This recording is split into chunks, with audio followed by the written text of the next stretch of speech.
All right, so coming to us from TFW 2005. I know I had seen this earlier on, but we're just touching base on it right now. On this, way more photos over at TFW 2005, which you can scroll through and decide if you'd like to order this new Cang Toys Sludge.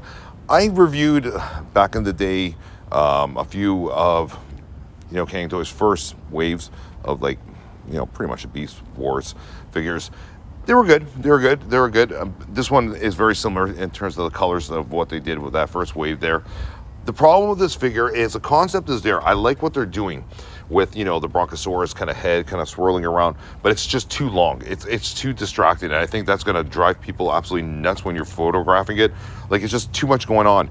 The problem with Cang Toys is this figure is good, but they overthought it. If that's even possible, where you just put almost too much into it. Scale back a bit, make it a little bit more simplified. I think the neck should have been transformed a little bit more.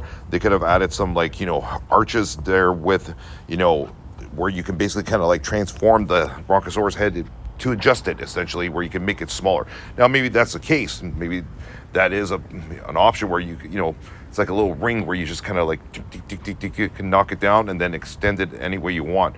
But if you can't do that and it's just long like that when you transform it, it's too much of a distraction. So it's almost like an accordion. I would have designed it where you can take the neck and sort of transform it and bring it to scale size whichever way you want, right? And that way you caters to a lot of then people like myself who I like the concept where you can see the Brontosaurus head, but I don't want it so long where it's distracting from the figure, right? Because it is a distraction.